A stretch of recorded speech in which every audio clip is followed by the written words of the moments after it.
नमस्कार साथियों, मैं आचार्य रमेश धस्माना आपका स्वागत करता हूं मेरे इस वीडियो चैनल जिसका नाम है ज्योतिष दृष्टि। साथियों, सर्वप्रथम आप सभी को सहृदय धन्यवाद कि आप लोग मेरे इस वीडियो को पसंद करते हो, सब्सक्राइब करते हो। पर आपसे एक प्रार्थना है, आप अपने इष्ट मित्रों को भी बताइए, उनसे भी लाइक करवाइए, सब्सक्राइब करवाइए, ताकि ज्ञान जितना बढ़ेगा उतना ही लाभ होगा। और इस ज्ञान की चर्चा में आज हम, जैसे कि आपने मुझे कमेंट बॉक्स में पूछा था कि मैं वास्तु के विषय में बताऊं, तो आइए आज वास्तु के विषय में ही मैं आपको बताऊंगा।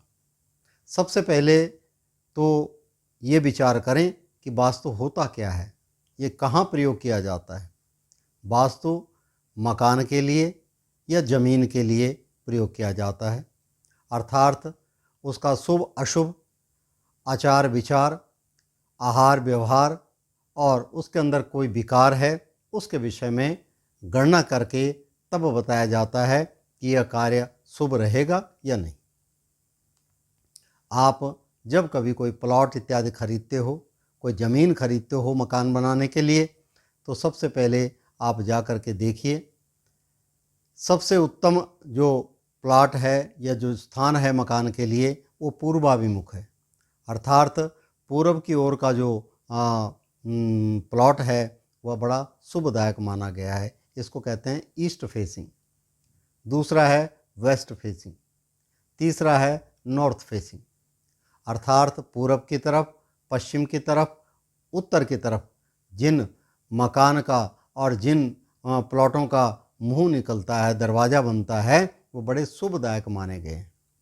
इनमें विशेषतः वर्गाकार मकान अगर मिल जाए, वर्गाकार भूमि मिल जाए तो सबसे उत्तम कहलाती है। दूसरे नंबर पर आयताकार आती है, अर्थात चौड़ाई कम लंबाई ज़्यादा।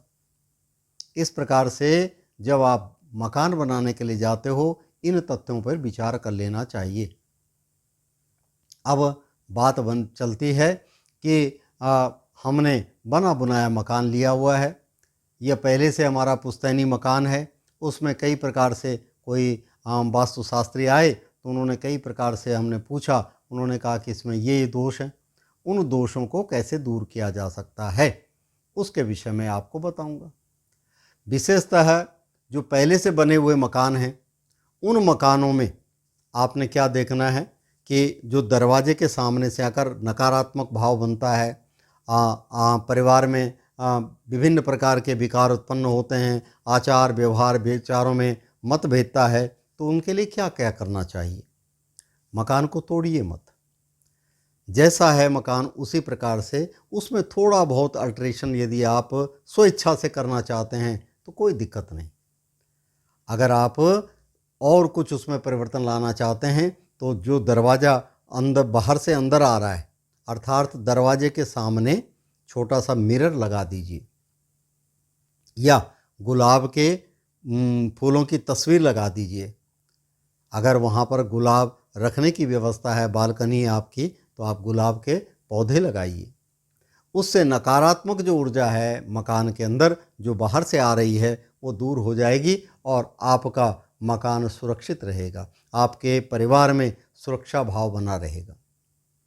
तत्पश्चात और कहीं नकारात्मक व्यवस्था होती है तो आप तुलसी का पौधा घर पे लगाइए।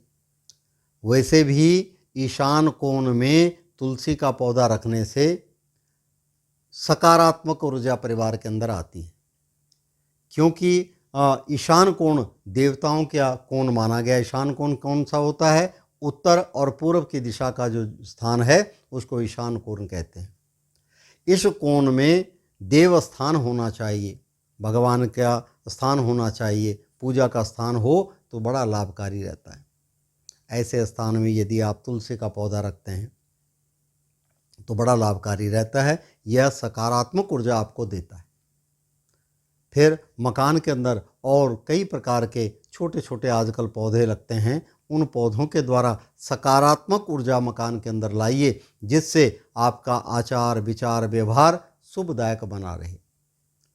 अब बात चलती है कि किस तरफ शयन करना चाहिए, शयन कक्ष कैसा होना चाहिए। शयन कक्ष पूरब की तरफ अगर आपका बेड जो है दक्षिण की तरफ सिर हो और उत्तर की तरफ पैर हो तो बहुत शुभदायक है। इससे आपकी पॉजिटिव एनर्जी बनी रहती है और आपका शरीर निरोगी काया बना रहता है, बल बुद्धि बढ़ती है।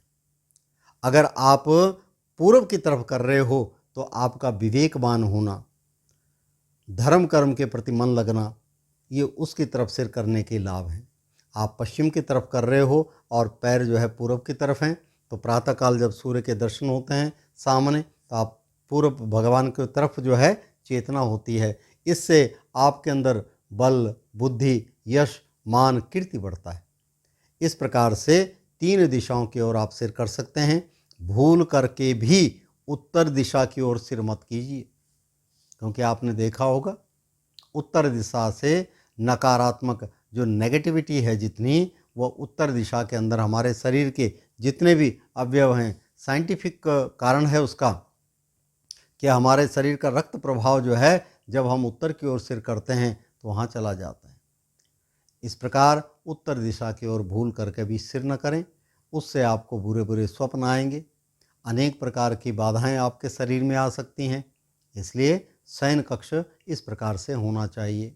घर परिवार में यदि पति पत्नी में कहीं कलह है, प्रेम की कमी है, तो अपने शयन कक्ष में राधा कृष्ण का झूला झूलते हुए कैलेंडर लगाइए या कोई तस्वीर लगाइए, जिससे आपके अंदर भी भगवान की तरह प्रेम की भावना उत्पन्न होगी, जागृत होगी।